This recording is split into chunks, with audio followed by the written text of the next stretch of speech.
Hello students, welcome to Vision Electrical. तो previously we have completed the basics of transmission line, जिसमें हम लोगों ने बेसिक फंडामेंटल्स और कुछ कॉन्सेप्ट समझे ट्रांसमिशन लाइन के। ना वही डिस्कशन को हम लोग आगे बढ़ाते हुए आज हम लोग ट्रांसमिशन लाइन में यूज करने वाले कंडक्टर्स और उसके टाइप्स के बारे में जानेंगे। बट उससे पहले हम लोग क्विकली रिकैप देख लेते हैं कि हम लोगों ने प्रीवियसली क्या क्या पढ़ाई किया है।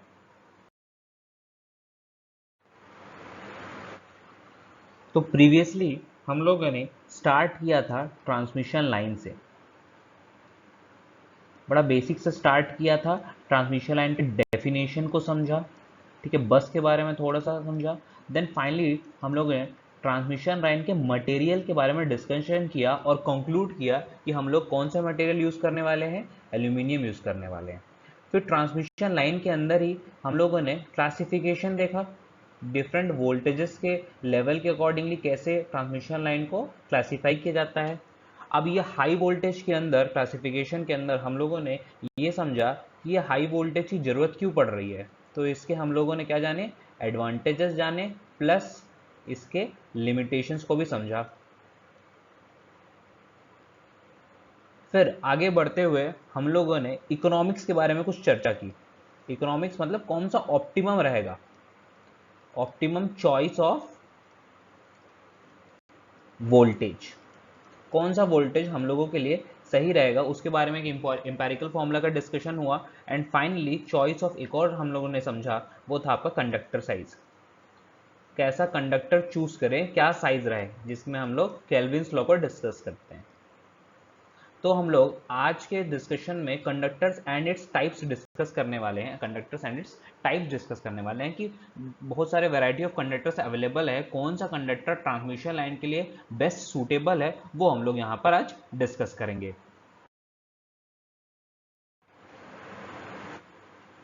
देखिए, सबसे पहले हम लोग बात करने जा रहे हैं सॉलिड कंडक्टर की। Solid conductor is also called as single strand conductor. Single strand conductor, ये जैसे सिंगल स्ट्रैंड कंडक्टर है, एक ही तार है, this is a single strand conductor. देखिए, मटेरियल का डिस्कशन हो गया है, हम लोग मटेरियल तो निकाल लिए हैं कि एल्यूमिनियम हम लोग यूज करने वाले हैं। कंडक्टर साइज के बारे में डिस्कशन हो गया है, केल्विन्स लॉ से रिलेटेड, कौन से वोल्टेज पर ट्रांसमिट होना है, वो एम्पेरिकल फॉर्मूला वगैरह से डिस्कशन हो गया हमारा। अब हम लोग ये देखना चाह रहे हैं कि कौन सा कंडक्टर सूटेबल रहेगा, हाँ, कौन सा कंडक्टर सूटेबल रहेगा इलेक्ट्रिसिटी को एक एंड से दूसरे एंड तक पहुंचाने के लिए। तो सबसे ऑब्वियसली जो पहला आपके पास ये ऑप्शन है वो है solid conductor, single strand conductor, एक तार समझ लीजिए, सिंपल है ना, एक तार। अब इसकी प्रॉपर्टीज देखते हैं कि ये सिंगल कंडक्टर है ना, सिंगल स्ट्रैंड कंडक्टर का बिहेवियर कैसा है, इसकी क्या प्रॉपर्टीज हैं, वो देखते हैं सबसे पहले। तो देखिए, प्रॉपर्टीज में आप देखिए हाई टेंसाइल स्ट्रेंथ है, हाई टेंसाइल स्ट्रेंथ है, तो ये तो सही चीज है। चलो, इसके पास हाई टेंसाइल स्ट्रेंथ है, ये बहुत बढ़िया है ना। एडवर्स कंडीशंस है एनवायरनमेंट में, स्टॉर्म कंडीशंस है, रेनी कंडीशंस है ना, high wind, high intensity winds है, वो सबको झेल लेगा ये, तो ये तो अच्छी बात है। Second is high skin effect. देखिए, स्किन इफेक्ट जो है, ये एक प्रकार से आप समझिए दिस इज अ प्रॉब्लम, अभी के लिए ही समझिए ये प्रॉब्लम है हाई स्किन इफेक्ट। हम लोग उसके बारे में डिस्कशन करने वाले हैं, ठीक है। तो पहली प्रॉपर्टी तो ठीक थी, high tensile strength. High skin effect जो है वो एक प्रॉब्लम है, उसको रेक्टिफाई कैसे करना है हम लोग आगे देखेंगे, लेकिन एक प्रॉब्लम क्या है याद रखिए, सॉलिड कंडक्टर में स्किन इफेक्ट ज्यादा होता है, ठीक है। Third, stringing is not easy. Stringing is not easy. अब भैया ये स्ट्रिंगिंग क्या होता है? स्ट्रिंगिंग कुछ नहीं होता है, तार को सर्कल बना बना के इस तरह से इकट्ठा करके उसको बांध के रखा जाता है। अब देखिए, ट्रांसमिशन लाइन आपको मीलों तक बिछानी है ना, तो ऑब्वियसली आप कहीं से मैन्युफैक्चर करके उसको ट्रांसपोर्ट करके साइट लोकेशन पे लेके जाएंगे, है ना। अगर मान लीजिए वो स्ट्रिंगिंग नहीं हो पा रहा है, ऐसे वो सर्कल्स नहीं बन पा रहे हैं उसके, हाँ, तो उसको आप कैसे ट्रांसपोर्ट करेंगे? Because of this high tensile strength, tensile strength की ज्यादा होने की वजह से ये स्ट्रिंगिंग में इशू आ रहा है, तो ये ट्रांसपोर्टेशन का प्रॉब्लम हो सकता है, आपको बिल्कुल होगा, ट्रांसपोर्टेशन में इशू हो जाएगा, तो स्ट्रिंगिंग एक, ये भी एक प्रॉब्लम है। और फाइनली ये कॉस्टली भी बहुत है। अब टेंसाइल स्ट्रेंथ ही एक अच्छा प्लस पॉइंट है, बाकी ये स्ट्रिंगिंग, ये स्किन इफेक्ट प्रॉब्लम है, स्ट्रिंगिंग भी प्रॉब्लम है, और ये महंगा भी है। तो सॉलिड कंडक्टर हमारा पहला ऑप्शन तो नहीं हो सकता कि ये सही है, इसको यूज कर लीजिए, है ना। तो सॉलिड कंडक्टर एक इशू है, हम लोग के लिए कुछ और दूसरा टाइप का कंडक्टर हम लोग को सेलेक्ट करना पड़ेगा, ठीक है।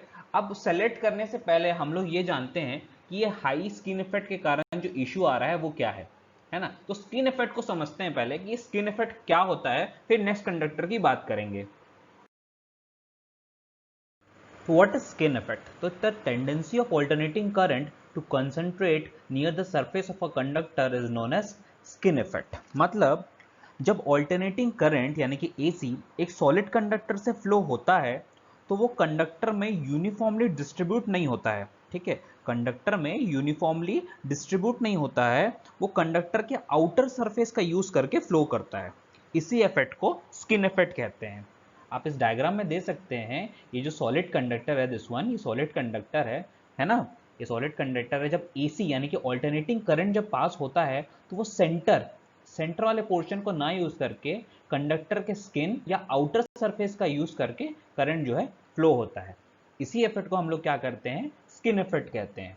और ये जो इफेक्ट है ये केवल आप याद रखिएगा ऑल्टरनेटिंग करंट यानी कि AC में होगा, डायरेक्ट करंट यानी कि DC में नहीं होगा। अब आपको समझ में आ गया होगा कि स्किन इफेक्ट क्यों बोलते हैं, क्योंकि करंट जो है कंडक्टर के स्किन यानी कि आउटर सरफेस से फ्लो होता है। ठीक है, अब ये समझते हैं कि ये स्किन इफेक्ट आखिरकार होता क्यों है। ठीक है, उसके लिए हम अभी सॉलिड कंडक्टर का क्रॉस सेक्शनल एरिया कंसिडर करते हैं। ठीक है, कंडक्टर का सॉलिड कंडक्टर का क्रॉस सेक्शनल एरिया कंसिडर करते हैं। अब देखिए, हम ये एज्यूम करके चलते हैं कि ये जो सॉलिड कंडक्टर है, ये जो सॉलिड कंडक्टर है, ये काफ़ी सारे कॉन्सेंट्रिक सिलेंडर से मिलकर बना हुआ है। ऑब्वियसली बहुत सारे कॉन्सेंट्रिक सिलेंडर्स होंगे। हम लोग ये देख सकते हैं, अभी डॉटेड लाइंस देख सकते हैं, जैसे ये एक डॉटेड लाइन आपको दिख रही होगी, वैसी काफ़ी डॉटेड लाइंस है ना। तो ये जो होल पूरा सॉलिड कंडक्टर है, ये आपका पूरा जो सॉलिड कंडक्टर है, ये काफ़ी सारे कॉन्सेंट्रिक सिलेंडर्स के कॉम्बिनेशन से मिलकर बना हुआ है ना।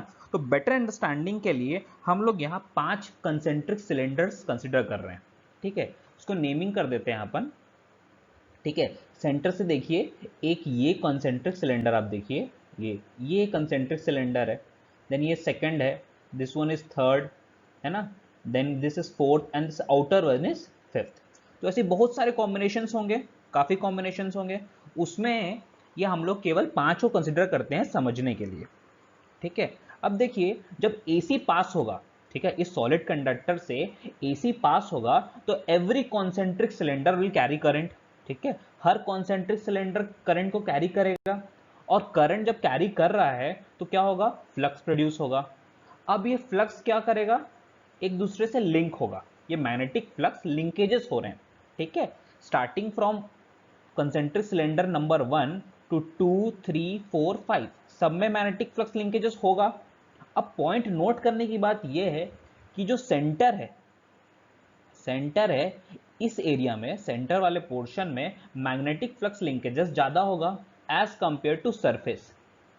सरफेस में जो मैग्नेटिक फ्लक्स लिंकेजेस है वो कम होगा, लेकिन सेंटर में मैग्नेटिक फ्लक्स लिंकेजेस ज़्यादा होंगे।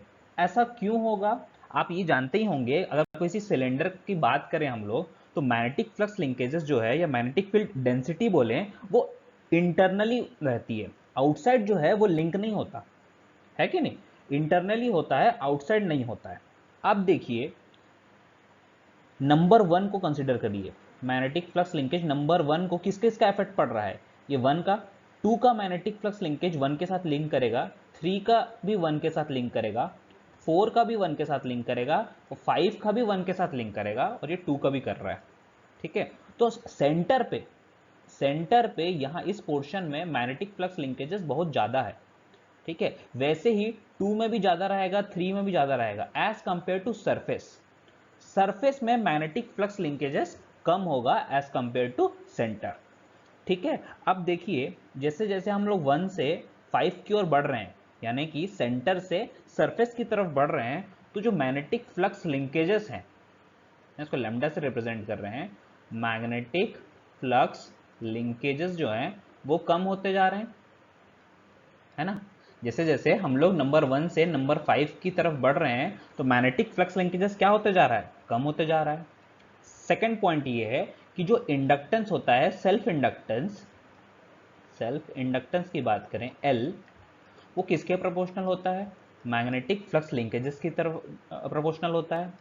इसमें भी हम लोग देखिए 1 से आप 5 की तरफ बढ़ेंगे तो फ्लक्स लिंकेजेस कम हो रहा है, तो इंडक्टेंस भी क्या होता जाएगा, कम होते जाएगा। अब एक दूसरा रिलेशन, रिएक्टेंस, इंडक्टिव रिएक्टेंस कैसे लिखते हैं अपन, ओमेगा एल लिखते हैं, यानी कि रिएक्टेंस किसके प्रोपोर्शनल है, एल के प्रोपोर्शनल है।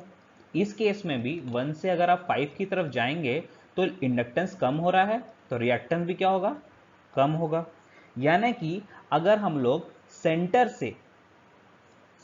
से सरफेस की तरफ जा रहे हैं, सेंटर से सरफेस की तरफ जा रहे हैं, तो क्या हो रहा है, अपोजिशन जो मिल रहा है करंट को, अपोजिशन जो मिल रहा है करंट को, वो क्या हो रहा है, डिक्रीज हो रहा है। करंट को अपोजिशन क्या मिल रहा है, डिक्रीज फॉर्मेट में मिल रहा है। यानी कि हम लोग ये बोल सकते हैं करंट की प्रॉपर्टी को देखते हुए कि जितना भी करंट फ्लो होगा वो ये चाहेगा कि वो मिनिमम अपोजिशन से फ्लो हो, जहां उसको अपोजिशन कम मिले। तो करंट हमेशा क्या चाहता है, हमेशा मिनिमम अपोजिशन से फ्लो करना चाहता है। तो वो सेंटर में अपोजिशन ज्यादा मिल रहा है, सेंटर में अपोजिशन ज्यादा मिल रहा है, तो वो आउटर सरफेस से फ्लो होगा। ठीक है, कंडक्टर के आउटर सरफेस से करंट जो है फ्लो होता है, और यही क्या है, आपका स्किन इफेक्ट है। ठीक है, तो मेन रीजन जो है स्किन इफेक्ट का, मेन रीजन है, आपको ये याद रखना है ये क्यों हो रहा है। उसका रीजन ये है कि ये non uniform magnetic flux linkages की वजह से हो रहा है। क्यों हो रहा है ये, non uniform magnetic flux linkages. अगर फ्लक्स अगर यूनिफॉर्मली डिस्ट्रीब्यूट हुआ रहता है कि नहीं, फ्लक्स अगर यूनिफॉर्मली डिस्ट्रीब्यूट हुआ रहता तो ये स्किन इफेक्ट का इशू नहीं आता। ये क्यों हो रहा है, आपको याद रखना है कि स्किन इफेक्ट क्यों होता है, non uniform magnetic flux linkages. DC में ये इफेक्ट नहीं होता है, डीसी में ये इफेक्ट नहीं होता है, ये केवल एसी में ही स्किन इफेक्ट होता है। ठीक है,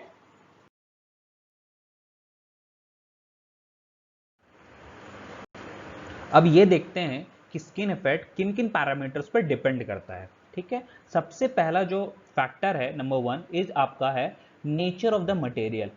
material, nature of the material पे डिपेंड करता है। अब यहाँ नेचर ऑफ मटेरियल की बात मैं जो कर रहा हूँ वो है आपका म्यू, म्यू के बारे में बात कर रहा हूँ, यानी कि परमियाबिलिटी की बात कर रहा हूँ। मैं यहाँ पर किसकी बात कर रहा हूँ, परमिएबिलिटी ऑफ द मटेरियल की बात कर रहा हूँ। Permeability of the material, permeability का मतलब ये है कि वो मटेरियल जो है कितनी आसानी से मैग्नेटिक फ्लक्स को सपोर्ट करता है या फ्लो होने देता है, that is the nature of the material. Permeability की बात हो रही है यहाँ पर। देखिए स्किन इफेक्ट जो है म्यू यानी कि परमिएबिलिटी के डायरेक्टली प्रोपोर्शनल है। मतलब जितना ज़्यादा कोई मटेरियल हम लोग जो यूज़ कर रहे हैं कंडक्टर बनाने में, वो जितना ज़्यादा मैग्नेटिक फ्लक्स को फ्लो होने में सपोर्ट करेगा, उस कंडक्टर में, उस मटेरियल में स्किन इफेक्ट ज़्यादा होगा। ठीक है, तो it depends upon, it is directly proportional to the permeability of the material. Next is diameter of the wire. Diameter of the wire का मतलब यहाँ मैं एरिया की बात कर रहा हूँ। जितना ज़्यादा आपका एरिया या थिकनेस ऑफ द कंडक्टर ज्यादा रहेगा, उतना ज्यादा जो है वो क्या बोलते हैं, स्किन इफेक्ट होगा। ठीक है, तो ये भी क्या हो रहा है, directly proportional. Thickness of the material ज्यादा रहेगा, थिकनेस ऑफ द कंडक्टर ज्यादा रहेगा, तो स्किन इफेक्ट ज्यादा होगा, ये भी directly proportional. Permeability of the material भी directly proportional. Third factor is frequency, जिसके भी वो डायरेक्टली प्रोपोर्शनल होता है। फ्रीक्वेंसी आप बढ़ाओगे स्किन इफेक्ट बढ़ेगा। ठीक है, स्किन इफेक्ट बढ़ाओगे तो फ्रीक्वेंसी बढ़ेगा, सॉरी फ्रीक्वेंसी बढ़ाओगे तो स्किन इफेक्ट बढ़ेगा। अब देखिए इस फिगर में, देखिए ये 60 हर्ट्ज की फ्रीक्वेंसी पे स्किन इफेक्ट देखिए, ये 1000 हर्ट्ज और ये 400 किलो हर्ट्ज। ठीक है, अब देखिए 60 हर्ट्ज के केस में ये देखिए जो कंसंट्रेशन है करंट का वो आउटर सरफेसेस पे तो है ही, है ना, लेकिन इंटरनली भी थोड़ा बहुत है।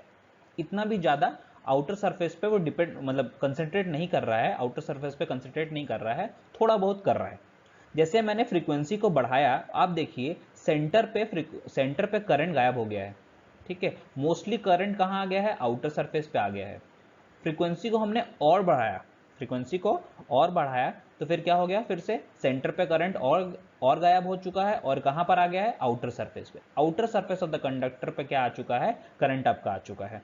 ठीक है, तो अब यहां से बहुत क्लियर हो जाता है कि फ्रीक्वेंसी पर डिपेंड करता है वो। ठीक है, स्किन इफेक्ट फ्रीक्वेंसी पर डिपेंड करता है। और डीसी की फ्रीक्वेंसी क्या होती है, डीसी के केस में फ्रीक्वेंसी तो जीरो है, डीसी के केस में फ्रीक्वेंसी जीरो है, इसलिए डीसी में स्किन इफेक्ट नहीं होता है ना, इसलिए डीसी में स्किन इफेक्ट नहीं होता है, क्योंकि वो डायरेक्टली प्रोपोर्शनल है, skin effect is directly proportional to frequency.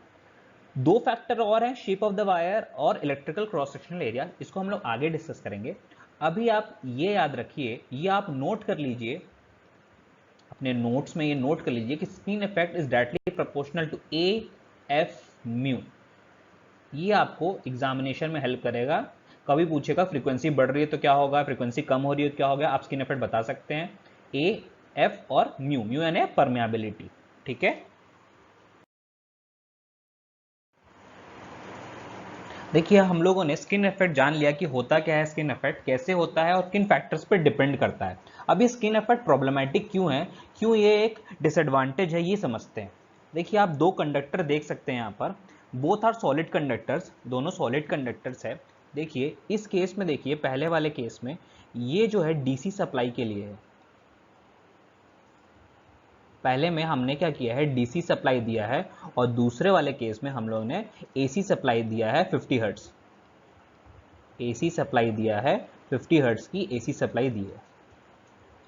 ठीक है, अब देखिए सेम कंडक्टर है, सेम कंडक्टर है, इसका जो क्रॉस सेक्शनल एरिया है, इसका जो क्रॉस सेक्शनल एरिया है पूरा, उस हिसाब से हम लोग क्या लिख लेते हैं, ए लिख लेते हैं। ये क्रॉस सेक्शनल एरिया हो गया इसका, इसका भी क्रॉस सेक्शनल एरिया क्या है, ए है, दोनों का सेम है। ठीक है, अब देखिए इसका इलेक्ट्रिकल क्रॉस सेक्शनल एरिया क्या है समझते हैं। क्या मैं बोल रहा हूं, इलेक्ट्रिकल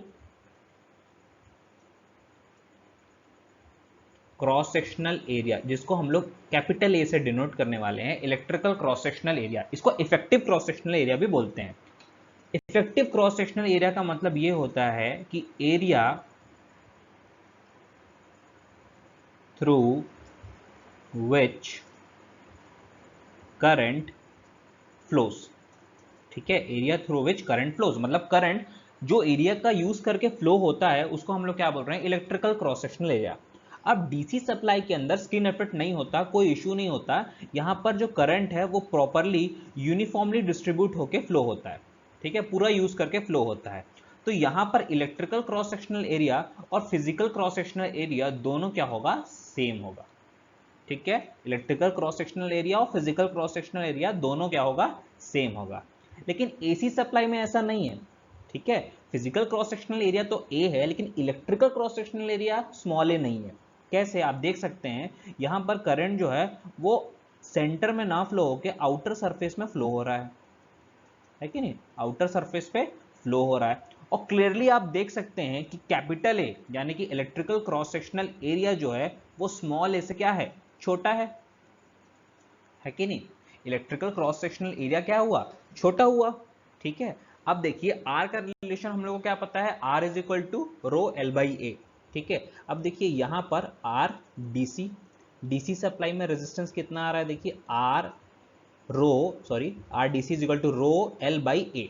यहाँ ए या कैपिटल ए मैं कुछ भी लिख सकता हूँ, कोई प्रॉब्लम नहीं है क्योंकि दोनों सेम है। ठीक है, लेकिन यहां मैं लिखूं R A C is equal to rho L by क्या होता है, कैपिटल ए लिखूंगा यहाँ पर, क्योंकि हम लोग हमेशा रो एल बाई ए में इलेक्ट्रिकल क्रॉस सेक्शनल एरिया लेते हैं, जो क्या होता है, area through which current flows. ठीक है, तो डीसी सप्लाई के अंदर आर डीसी रेजिस्टेंस हो गया जिसका रिलेशन है रो एल बाई स्मॉल ए, और एसी सप्लाई के अंदर क्या हो गया, आर एसी ले लिया जिसका क्या हो गया, रो एल बाई कैपिटल ए। अब क्लियरली आपको पता है कि जो कैपिटल ए है ये स्मॉल ए से छोटा है, अगर ये छोटा है तो आर ए सी बड़ा होगा। ये रिलेशन क्लियरली ये बता रहा है कि R A C is greater than R D C. मतलब स्किन इफेक्ट से क्या हो जा रहा है, जो रेजिस्टेंस है, जो इफेक्टिव रेजिस्टेंस है, जो करंट फ्लो के दौरान जो ऑपोजिशन मिल रहा है, इफेक्टिव रेजिस्टेंस है, वो बड़ा है एज कंपेयर टू डीसी। ठीक है, अब रेजिस्टेंस बढ़ने से क्या हो जाएगा, आई स्क्वायर और लॉसेस बढ़ जाएंगे। Obviously I square are A सी बड़ा होगा आई स्क्वायर आर डी सी से, है ना, तो लॉसेस क्या हो जा रहे हैं, बढ़ जा रहे हैं। तो स्किन इफेक्ट का यही डिसएडवांटेज है कि इसकी वजह से क्या हो जा रहा है, लॉसेस में बढ़ोतरी हो जा रही है, और लॉसेस बढ़ना ऑब्वियसली एक डिसएडवांटेज है। ठीक है, तो आगे हम लोग ये समझेंगे कि स्किन इफेक्ट को कैसे ठीक किया जाए। तो हम लोगों ने सॉलिड कंडक्टर का डिस्कशन कर लिया था कि what is the solid conductor, और ये भी जान लिया था कि सॉलिड कंडक्टर में क्या इश्यू आ रहा था, वो था आपका स्किन इफेक्ट का प्रॉब्लम। और स्किन इफेक्ट के पैरामीटर्स और डिसएडवांटेज भी देख लिए हैं। अब स्किन इफेक्ट का रेक्टिफिकेशन के लिए हम लोग क्या यूज करने वाले हैं, स्ट्रैंडेड कंडक्टर। तो ये देखते हैं कि what is this stranded conductor. Stranded conductor is made up of 2 or more smaller cross sectional strands which are twisted together। ये देखिए काफी सारे हम लोग ने स्ट्रैंड्स लिए हैं, यानी कि कंडक्टर, सिंगल स्ट्रैंड्स कंडक्टर लिए हैं, उनको हम लोगों ने क्या कर दिया है, ट्विस्ट एंड टर्न, जैसे ट्विस्ट टर्न करके हम लोगों ने एक उसको कंडक्टर का सर्कुलर शेप देने की कोशिश की है, और इसी कॉम्बिनेशन को हम लोग क्या बोल रहे हैं, स्ट्रैंडेड कंडक्टर। ये आपका क्रॉस सेक्शनल व्यू है, यू कैन सी दिस, ये क्रॉस सेक्शनल व्यू है, ठीक है। यहाँ पर डिफरेंट स्ट्रैंड्स है, सेंटर में एक स्ट्रैंड, देन उसके बाहर 6 स्ट्रैंड्स है, देन फिर बाहर में और भी आउटर स्ट्रैंड्स है, ठीक है। तो ये जो है आपका स्ट्रैंडेड कंडक्टर है, ठीक है। अब स्ट्रैंडेड कंडक्टर में इसको हम लोग क्या बोल रहे हैं, homogeneous stranded conductor. Homogeneous stranded conductor का ये मतलब है कि जितने भी स्ट्रैंड्स यूज कर रहे हैं हम लोग, वो सभी सेम मटेरियल से मिलके बने हुए हैं, सेम मटेरियल से बने हुए हैं। जैसे कि इस केस में हम लोगों ने क्या यूज किया है, एल्यूमिनियम यूज किया है, इसी वजह से हम लोग इसको क्या बोलेंगे, AAC, यानी कि all aluminium conductor. This is the all aluminium conductor. ये सेम एल्यूमिनियम से बना हुआ हर स्ट्रैंड, आप जैसे क्रॉस सेक्शनल व्यू में देख सकते हैं, ये हर जो स्ट्रैंड्स है, every strand it is made up of aluminium, इसलिए हम लोग क्या बोल रहे हैं, इसको ऑल एल्यूमिनियम कंडक्टर बोल रहे हैं। इसका भी यूज होता है, ठीक है, स्किन इफेक्ट इससे रिड्यूस होता है, लेकिन जनरली इसका जो यूज है वो शॉर्ट स्पैन के लिए यूज किया जाता है। अर्बन एरियाज जहां पर ज्यादा लेंथ नहीं है, ज्यादा लेंथ तक आपको ट्रांसमिशन लाइन नहीं चाहिए, तो शॉर्ट स्पैन के लिए हम लोग ऑल एल्यूमिनियम कंडक्टर या स्ट्रैंडेड कंडक्टर का यूज करते हैं, ठीक है। अब जैसे आप ये देख सकते हैं कि ये एक सिंगल कंडक्टर, ये एक लेयर है, ये फर्स्ट लेयर बोल सकता हूं मैं, ठीक है। फिर दूसरा जो है ये सेकेंड लेयर है, ठीक है, और ये थर्ड लेयर है। तो ये जो लेयर है, ये लेयर है, ये this is directly proportional to current rating. आपको जैसा, आपको जितना रेटिंग का करंट चाहिए उस हिसाब से आप नंबर ऑफ लेयर्स को बढ़ाएंगे या कम करेंगे। ऑब्वियसली ज्यादा करंट के लिए आपको ज्यादा क्रॉस सेक्शनल एरिया चाहिए, बड़ा थिक चाहिए, डायमीटर ज्यादा चाहिए, है कि नहीं। तो स्टैंडर्ड कंडक्टर में जो स्ट्रैंड्स का नंबर ऑफ स्ट्रैंड्स या नंबर ऑफ लेयर्स का है, वो किसके डायरेक्टली प्रोपोर्शनल है, करंट रेटिंग के डायरेक्टली प्रोपोर्शनल होता है। करंट रेटिंग ज्यादा चाहिए आपको, तो स्ट्रैंड्स या नंबर ऑफ लेयर्स क्या होंगे, इंक्रीज हो जाएंगे, ठीक है। अब देखिए कैसे स्टैंडर्ड कंडक्टर स्किन इफेक्ट को रिड्यूस करता है, ये हम लोग समझते हैं। तो stranded conductor in comparison to solid conductor कितना एडवांटेजियस है, ये समझते हैं। उसमें सबसे पहला जो है वो है skin effect is reduced in standard conductor. सबसे पहला जो इफेक्ट है वो है कि स्किन इफेक्ट रिड्यूस हो जाता है स्टैंडर्ड कंडक्टर में। उसको समझते हैं कि कैसे होता है। देखिए हम लोग ने ये चीज समझी थी कि स्किन इफेक्ट, जब हम लोगों ने स्किन इफेक्ट डिस्कस किया तो उसमें हम लोगों ने ये देखा कि स्किन इफेक्ट तीन रिलेशन मैंने बताया, directly proportional to A, F and mu R, ठीक है। Skin effect is directly proportional to A, F and mu R. अब देखिए एरिया जो है, एरिया ऑफ क्रॉस सेक्शन है, हम लोग सेम रख रहे हैं। जैसा सॉलिड कंडक्टर है वैसे ही उसका स्टैंडर्ड कंडक्टर का भी एरिया हम लोग क्या रख रहे हैं, सेम रख रहे हैं। फ्रीक्वेंसी क्या है, 50 हर्ट्ज पे हम लोग फिक्स कर दिए हैं, ठीक है। म्यू आर यानी कि परमेबिलिटी ऑफ मटेरियल, हम लोग क्या है, एल्यूमिनियम यूज कर रहे हैं, तो वो भी क्या रहेगी, सेम रहेगी, म्यू आर विल भी सेम रहेगी। सॉलिड स्टैंडर्ड में कोई फर्क नहीं आ रहा है अभी तक, एरिया ऑफ क्रॉस सेक्शन भी सेम रख रहे हैं, फ्रीक्वेंसी भी सेम है, और permeability of the material, because हम लोग एल्यूमिनियम यूज कर रहे हैं तो म्यू आर भी सेम है, ठीक है। तो अभी स्किन इफेक्ट रिड्यूस कैसे होगा, मैंने दो फैक्टर और बताए थे, इन तीन के अलावा दो फैक्टर और बताए थे स्किन इफेक्ट में। वो एक ये था कि इलेक्ट्रिकल क्रॉस सेक्शनल एरिया को ऑल्टर करेंगे तो स्किन इफेक्ट रिड्यूस हो सकता है, इलेक्ट्रिकल क्रॉस सेक्शनल एरिया। और दूसरा था शेप।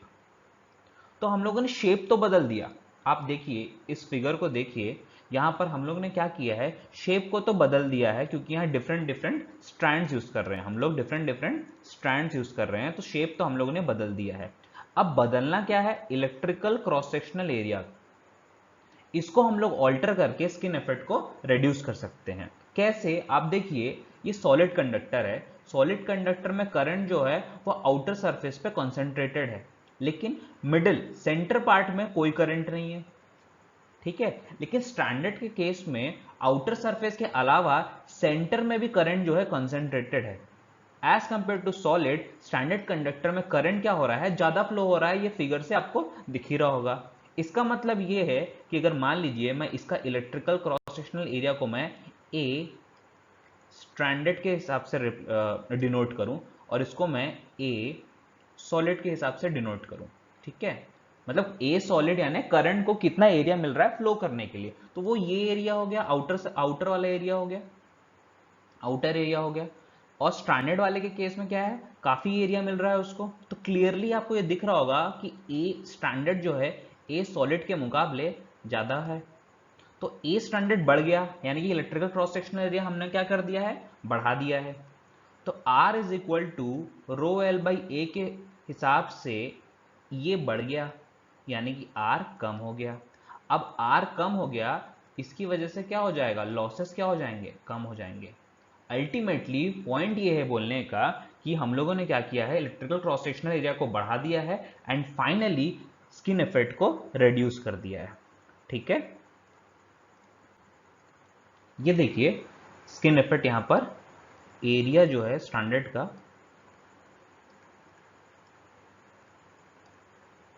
इसको बढ़ा दिया है, उसकी वजह से रेजिस्टेंस क्या हो गया है, कम हो गया है।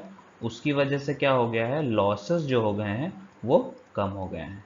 तो स्किन इफेक्ट आपको ये याद रखना है, इसको आप नोट कर लीजिए कि skin effect it is directly proportional to A F mu R divided by A, जिसमें ए क्या है आपका electrical cross sectional area, plus आपको एग्जामिनेशन में कभी कभी पूछता है कि skin effect shape of the material पर डिपेंड करता है कि नहीं, शेप ऑफ द कंडक्टर पर डिपेंड करता है नहीं कि नहीं, तो हाँ शेप ऑफ द कंडक्टर पर डिपेंड करता है, ठीक है। आप इसको भी नोट रखेंगे। तो ये 1 2 3 4 और एक शेप, 5 फैक्टर पे हम लोग स्किन इफेक्ट को समझे हैं, ठीक है। चलते हैं नेक्स्ट स्टैंडर्ड वर्सेस सॉलिड के कंपैरिजन पे। नेक्स्ट इंपॉर्टेंट पॉइंट यहां पर है कि stringing of standard conductor is easy because of more flexibility. Solid conductor में एक और प्रॉब्लम आ रहा था, सॉलिड कंडक्टर में एक और प्रॉब्लम आ रहा था, वो था फ्लेक्सिबिलिटी का। फ्लेक्सिबिलिटी ज्यादा होने की वजह से standard conductor it is a better conductor, उसमें हम लोग स्ट्रिंगिंग कर सकते हैं। आप क्लियरली देखिए यहां पर हम लोग डिफरेंट डिफरेंट स्ट्रैंड्स यूज कर रहे हैं, ठीक है। इसकी वजह से ये जो है ये ज्यादा फ्लेक्सिबल है, ये ज़्यादा फ्लेक्सिबल है, लेकिन सॉलिड है इसमें वो फ्लेक्सिबिलिटी नहीं रहती। इसी वजह से हम लोग सॉलिड कंडक्टर्स को ऐसे स्ट्रिंग्स में डेवलप नहीं कर सकते, उसको फोल्ड करके हम लोग ट्रांसपोर्टेशन इजीली नहीं कर सकते हैं। लेकिन स्टैंडर्ड में ये प्रॉब्लम जो है सॉल्व हो गया है because of it's more flexible nature, ठीक है। नेक्स्ट पॉइंट ये है कि amount of material required is more in standard conductors. थोड़ा सा ये डिसएडवांटेज ये है कि स्टैंडर्ड कंडक्टर्स में हम लोग को मटेरियल ज्यादा लग रहा है। कैसे लग रहा है, तो अब देखिए सॉलिड कंडक्टर की बात करें हम लोग, तो सॉलिड कंडक्टर एक सिंपल बोलूँ तो सीधा सा एक सिंपल सा सीधा सा तार है, ठीक है, एक पॉइंट स्ट्रेच करके बस ये सिंपल सीधा सा तार है। लेकिन स्टैंडर्ड के केस में तो ऐसा नहीं हो रहा है, स्टैंडर्ड के केस में ऐसा नहीं हो रहा, हम लोग उसको ट्विस्ट एंड टर्न करके, जैसे ये हो गया फिर उसको उसे करके यूज कर रहे हैं। अब देखिए काफी सारे स्ट्रैंड्स है, उनको हम लोग ट्विस्ट एंड टर्न करके यूज कर रहे हैं, तो ऑब्वियसली इस केस में मटेरियल जो है वो ज्यादा लग रहा है, यानी कि वॉल्यूम ऑफ द मटेरियल जो है वो बढ़ जा रहा है। तो थोड़ा सा इकोनॉमिक्स पे ये इफेक्ट करेगा, कौन सा, स्टैंडर्ड कंडक्टर, ठीक है। नाउ फोर्थ कंपैरिजन, ये standard conductor has less tensile strength, ठीक है। ऑब्वियसली हम लोग डिफरेंट डिफरेंट स्ट्रैंड्स यूज कर रहे हैं, तो वो फ्लेक्सिबल है, उसी वजह से क्या आ रहा है, उसमें स्ट्रिंगिंग पॉसिबल हो रहा है। लेकिन उसकी वजह से एक प्रॉब्लम क्या आ जा रहा है, स्टैंडर्ड कंडक्टर में जो टेंसाइल स्ट्रेंथ है ना वो डिक्रीज हो जा रही है, वो क्या हो जा रही है, डिक्रीज हो जा रही है। उसकी वजह से क्या इश्यू आएगा, उसकी वजह से standard conductor will have more sag, standard conductor will have more sag as compare to solid conductor. इसको हम लोग और अच्छे से समझेंगे नेक्स्ट क्लिप में। अभी ये देखते हैं कि और डिफरेंट डिफरेंट और क्या प्रॉब्लम्स है। स्टैंडर्ड वर्सेस सॉलिड में एक और प्रॉब्लम है, वो है more corona losses as compare to solid conductor. Standard conductor में कोरोना लॉसेस जो है वो ज्यादा होते हैं, ठीक है। तो ये फोर्थ वाला पॉइंट और फिफ्थ वाला पॉइंट हम लोग इसी वीडियो में समझेंगे कि सैग क्या है और लेस टेंसाइल स्ट्रेंथ की वजह से क्यों प्रॉब्लम आ रही है। ये नेक्स्ट पॉइंट जो है मोर कोरोना लॉसेस वाला, जब हम लोग कोरोना लॉस डिस्कस करेंगे व्हाट इज कोरोना, तब हम लोग उसको समझेंगे, ठीक है। Now we will discuss about sag in transmission lines. Stranded conductor का बिगेस्ट डिसएडवांटेज ये है कि उसमें सैग जो रहता है वो ज्यादा हो जाता है because of its less tensile strength. उसमें टेंसाइल स्ट्रेंथ कम होता है, इसी वजह से उसमें सैग जो रहता है वो ज्यादा हो जाता है। अब देखिए ये प्रॉब्लमेटिक कैसे है इसको समझते हैं। जैसे ये दो टावर है, first one and this one, second one. अब इन दोनों के बीच में जब ट्रांसमिशन लाइन को हैंग करेंगे तो ट्रांसमिशन लाइन ऐसे परफेक्टली फ्लैट नहीं होती, उसमें थोड़ा सा सैग आ जाता है।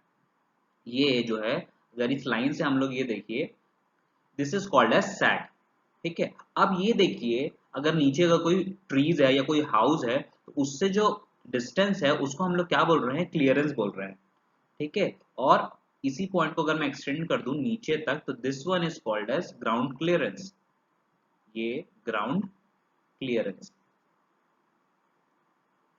अब इससे क्लियरली आप समझ सकते हैं कि अगर सैग अगर बढ़ते जाएगा, सैग अगर बढ़ते जाएगा मतलब ये जो कर्व है, ये कर्व अगर नीचे आएगा, ये कर्व और नीचे आते जाएगा तो उससे क्या हो रहा है, ये क्लियरेंस जो है वो कम होते जा रहा है।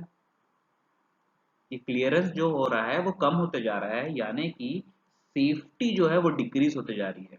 ऑब्वियसली ट्रांसमिशन लाइन जो 400 केवी 765 केवी, अगर ट्रांसमिशन लाइन नीचे है, ग्राउंड से एकदम क्लोज में है, तो ये ठीक नहीं है सेफ्टी के कंसिडरेशन से, ठीक है। तो सेफ्टी डिक्रीज होते जा रही है, इसी वजह से हम लोगों को ये सैग का फैक्टर जो है बहुत इंपॉर्टेंटली डिस्कस करना पड़ेगा, ठीक है। और what is this sag? Sag is the difference in level between points of supports and the lowest point on the conductor. ये point of support है, ये points of support है and this is the lowest point on the conductor. उन दोनों के level को हम लोग क्या बोलते हैं, दोनों के difference in level को क्या बोलते हैं, sag बोलते हैं।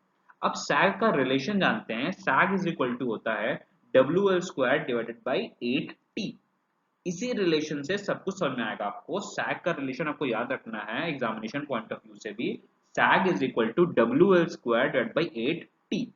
अब इसमें जो W है that is equal to weight of the conductor, W is weight of conductor, ठीक है। नेक्स्ट L है आपका स्पैन लेंथ या length of the conductor, span length, span length मतलब एक टावर से दूसरे टावर तक का जो डिस्टेंस है दैट इज योर L, ठीक है। ये हो गया span length. And next is आपका T, जिसको हम लोग बोलेंगे टेंसाइल स्ट्रेंथ।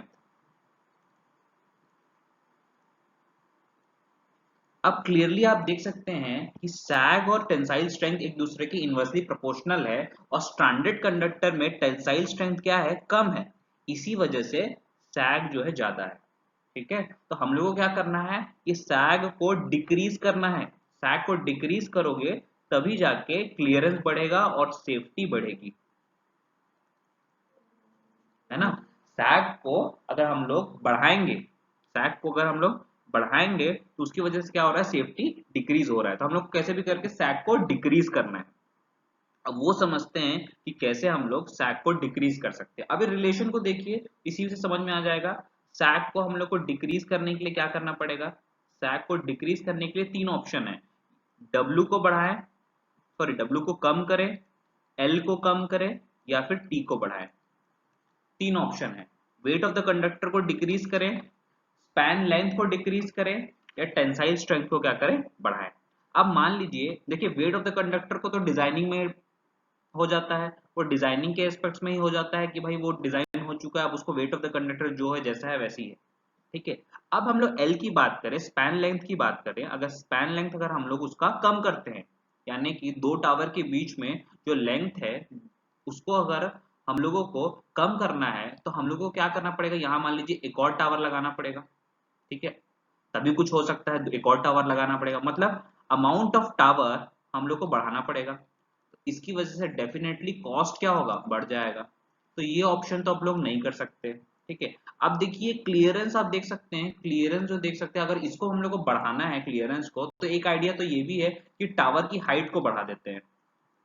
टावर की हाइट बढ़ा देंगे तो क्लियरेंस बढ़ जाएगा, सेफ्टी भी बढ़ जाएगा, बट वो भी इकोनॉमिकल नहीं है, उससे क्या होगा, कॉस्ट बढ़ जाएगा। तो नेक्स्ट फाइनली हमारे पास ये ऑप्शन बढ़ता है कि हम लोग टेंसाइल स्ट्रेंथ को बढ़ा दें। टेंसाइल स्ट्रेंथ वो इनवर्सली प्रोपोर्शनल है, आप देख सकते हैं यहाँ से, ये सैग है और ये टी है, ये दोनों क्या है, इनवर्सली प्रोपोर्शनल है। तो अगर हम लोग टेंसाइल स्ट्रेंथ को बढ़ा दे तो सैग कम हो जाएगा। ये हम लोग का फाइनल कंक्लूजन ये है कि सैग को अगर हम लोग को कम करना है तो टेंसाइल स्ट्रेंथ बढ़ाना पड़ेगा। मतलब हमारे पास स्टैंडर्ड कंडक्टर है, मतलब कुछ मॉडिफिकेशन करना पड़ेगा हम लोग को स्टैंडर्ड कंडक्टर में, ऐसा कुछ मॉडिफिकेशन करना पड़ेगा ताकि उसका टेंसाइल स्ट्रेंथ क्या हो जाए, बढ़ जाए। ठीक है, तो वही मॉडिफिकेशन हम लोग देखते हैं कि क्या मॉडिफिकेशन करेंगे उससे टेंसाइल स्ट्रेंथ बढ़ जाए और सैग क्या हो जाए, कम हो जाए।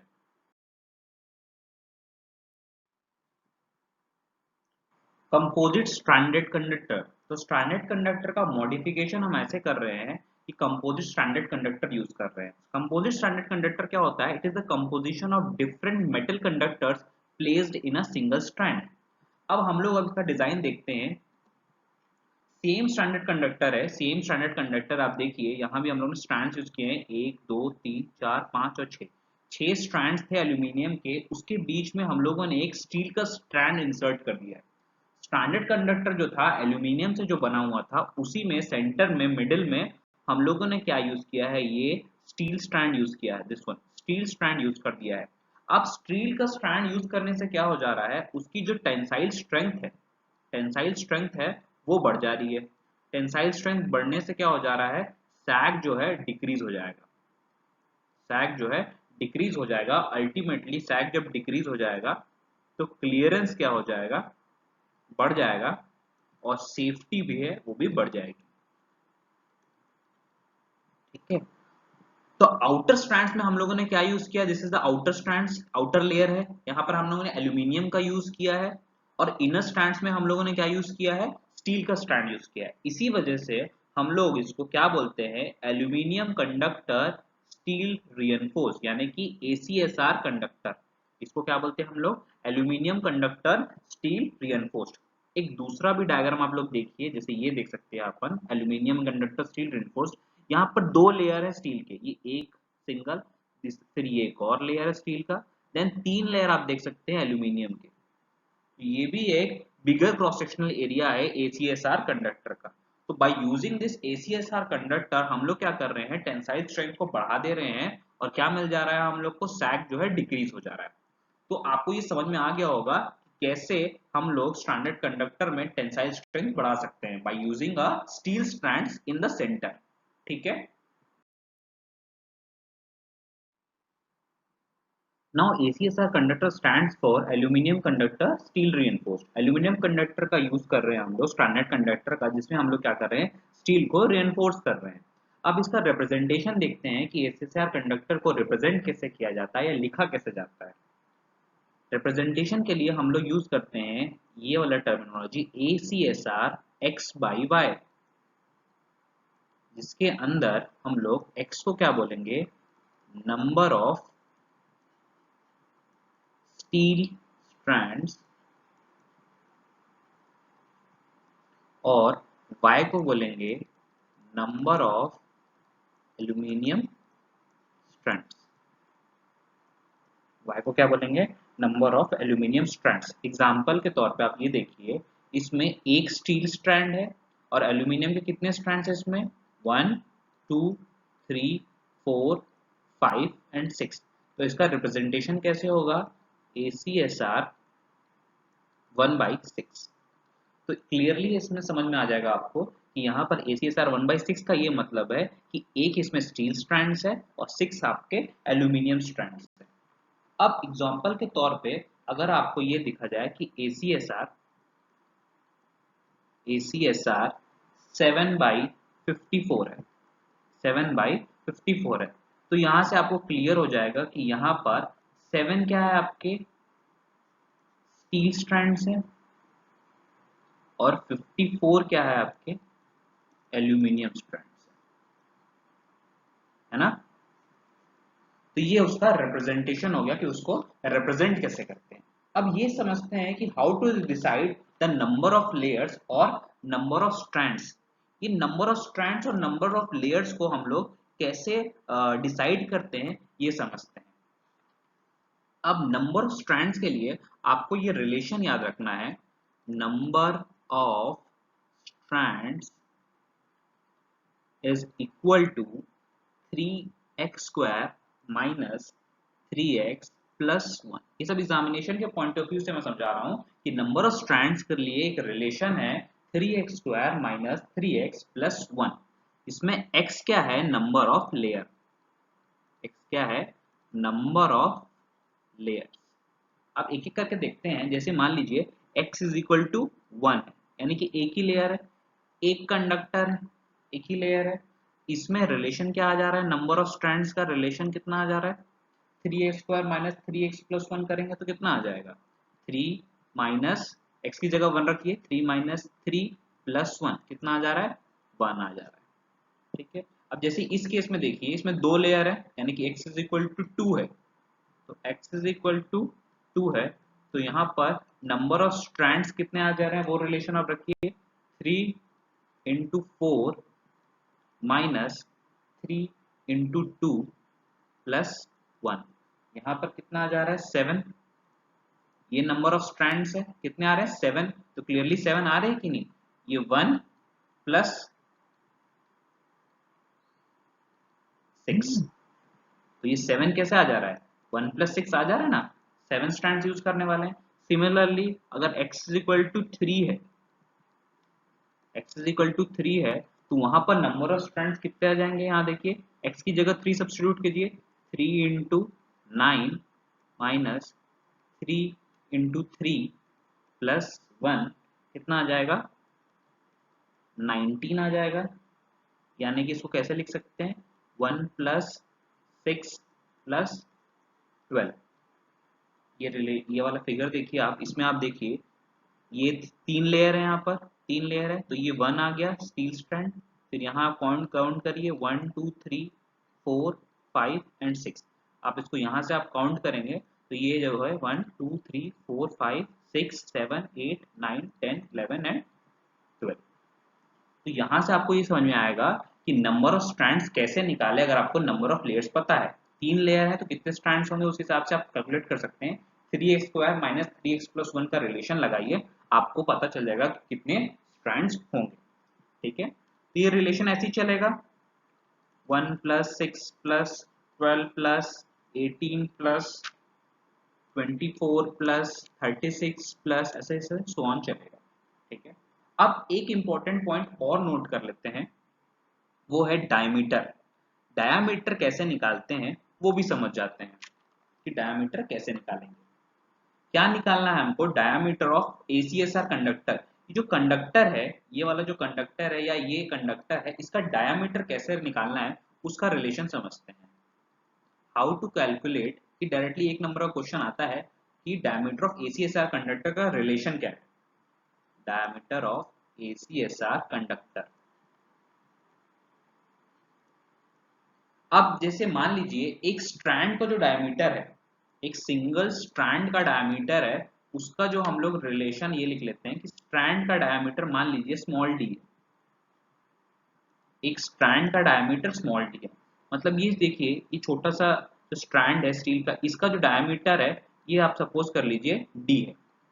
ठीक है, अब इसको आप लोग देखेंगे तो यहाँ से अगर डायमीटर, अगर इसका डी है, इसका भी डी है और इसका भी डी है, तो ये जो कंडक्टर आया है, ये 2 लेयर का जो कंडक्टर आया है, उसका डायमीटर क्या आ रहा है, इसका डायमीटर क्या आ जा रहा है, 3D आ जा रहा है ना। 2 लेयर के लिए डायमीटर कितना आ जा रहा है, 3D। अगर एक रहता, एक ही लेयर रहता और इसका डायमीटर कितना है, D, तो टोटल डायमीटर कितना आ जा रहा है, 1D, यानी कि D ऐसा जाता। और सिमिलरली अब जैसे इसका देखिए 3 लेयर है, तो ये स्मॉल डी, ये भी small D, this one also small D, D and D. तो ये टोटल डायमीटर आप देखेंगे इस कंडक्टर का, 3 लेयर कंडक्टर का, तो इसका डायमीटर कितना आ रहा है, 5D। तो यहां से रिलेशन क्या आ जा रहा है, डायमीटर ऑफ ACSR कंडक्टर का रिलेशन क्या आ जा रहा है, capital D is equal to 2n-1 into small d। ये रिलेशन आपको याद रखना है। इसमें स्मॉल d क्या है, स्मॉल d क्या है, diameter of each strand, diameter of each strand, और n क्या है आपका, number of layers, number of layers. आप कोई भी लेयर का निकाल लीजिए, d is equal to 2n-1d का रिलेशन करें, जैसे इसमें हम लोग दिखा इसी का निकालते हैं, 3 लेयर का निकालते हैं, तो 3 लेयर के रिलेशन क्या हो जाएगा, 2 इंटू 3 -1 इंटू डी, कितना आ रहा है, 5d आ रहा है। ये इस डायग्राम से भी क्लियर है, ये रिलेशन से भी क्लियर है। ठीक है, आपको क्या याद रखना है, ये रिलेशन याद रखना है, d is equal to 2n-1d, जिसमें n क्या बताता है, number of layers, and small d क्या बताएगा, डायमीटर ऑफ ईच स्ट्रैंड, और कैपिटल D क्या बताएगा, diameter of the ACSR conductor, जो पूरा ऐसा कंडक्टर है ना, इसका डायमीटर बताएगा वो। ठीक है,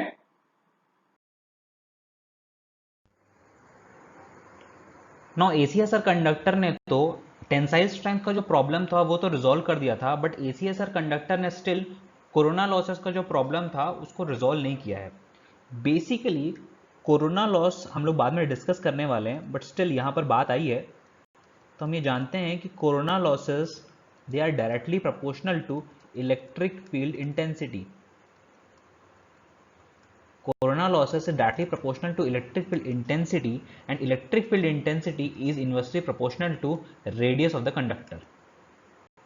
तो क्लियरली कोरोना लॉसेस को आपको रिड्यूस करना है तो इलेक्ट्रिक फील्ड इंटेंसिटी को रिड्यूस करना पड़ेगा, और इलेक्ट्रिक फील्ड इंटेंसिटी को रिड्यूस करने के लिए रेडियस ऑफ द कंडक्टर को बढ़ाना पड़ेगा। तो ACSR में स्टील का यूज करके हम लोगों ने क्या किया है, थोड़ा सा बढ़ाया तो है, लेकिन और भी बढ़ाने के लिए हम लोग क्या यूज करने वाले हैं, हम एक्सपांडेड ACSR कंडक्टर यूज करने वाले हैं। इसमें क्या हो रहा है, एल्यूमिनियम स्ट्रैंड्स और स्टील स्ट्रैंड्स के बीच में एक प्लास्टिक या फाइब्रस जैसा मटेरियल जो कंडक्टिंग ना हो वैसा हम लोग यूज करेंगे, जो कि है पेपर और हेसियन। इसकी वजह से क्या हो जाएगा, रेडियस जो है वो बढ़ जाएगा, और रेडियस बढ़ने की वजह से इलेक्ट्रिक फील्ड इंटेंसिटी कम हो जाएगी, एंड फाइनली कोरोना लॉसेस जो है कम हो जाएंगे। और भी डिफरेंट डिफरेंट कंडक्टर्स हैं, जैसे कि बंडल कंडक्टर्स है, उसका भी यूज करते हैं हम लोग कोरोना लॉसेस को रिड्यूस करने के लिए, बट वो हम लोग later part of the videos में जानेंगे। पहले हम लोग कोरोना लॉसेस को समझेंगे, फिर कुछ GMR और GMD के कॉन्सेप्ट्स को समझेंगे, एंड देन फाइनली हम लोग बंडल कंडक्टर्स की ओर अपना डिस्कशन को कैरी फॉरवर्ड करेंगे। Okay, so in this video lecture we started the discussion from solid conductor। तो सॉलिड कंडक्टर के डिस्कशन में हम लोगों को ये पता चला कि what is the problem, skin effect. तो स्किन इफेक्ट क्या होता है, वो किन पैरामीटर्स पर डिपेंड करता है, उसके डिसएडवांटेजेस क्या है वो समझे। उसके बाद हम लोगों ने कहां डिस्कशन किया, अपना स्ट्रैंडेड कंडक्टर पे। तो स्ट्रैंडेड कंडक्टर ने स्किन इफेक्ट को तो रिजॉल्व कर दिया था, काफी हद तक रिजॉल्व कर दिया था, लेकिन उसमें क्या प्रॉब्लम आ रही थी, उसका जो टेंसाइल स्ट्रेंथ है वो कम था। उसकी वजह से क्या हो जा रहा था, सैग जो है वो बढ़ जा रहा था। अब इसको रिजॉल्व करने के लिए हम लोगों ने क्या यूज किया, ACSR कंडक्टर्स या फिर कंपोजिट स्टैंडर्ड कंडक्टर यूज किया, जिससे सैग का प्रॉब्लम भी रिजॉल्व हो गया। बट एक प्रॉब्लम अभी भी परसिस्ट कर रहा है, वो है कोरोना लॉसेस का। उसको रिजॉल्व करने के लिए हम लोगों ने क्या यूज किया, एक्सपांडेड ACSR कंडक्टर का यूज किया। बट कोरोना लॉसेस को फर्दर रिड्यूस करने के लिए हम लोग बंडल कंडक्टर का यूज करते हैं, बंडल कंडक्टर का यूज करते हैं। साथ ही साथ हम लोग हॉलो कंडक्टर का भी यूज करते हैं, जैसे कि बस बार है उसमें हम लोग हॉलो कंडक्टर का यूज करते हैं कोरोना लॉसेस को रिड्यूस करने के लिए। तो ये जो आगे का डिस्कशन रहेगा हम लोग का, वो कोरोना लॉसेस, बंडल कंडक्टर और हॉलो कंडक्टर के ऊपर होने वाला है। ये वीडियो लेक्चर आपके एग्जामिनेशन पॉइंट ऑफ व्यू से बहुत इंपॉर्टेंट है, तो मैं चाहता हूं कि इसका आप अच्छे से नोट्स बनाइए, और कोई भी डाउट होगा तो please let me know. Okay, thank you.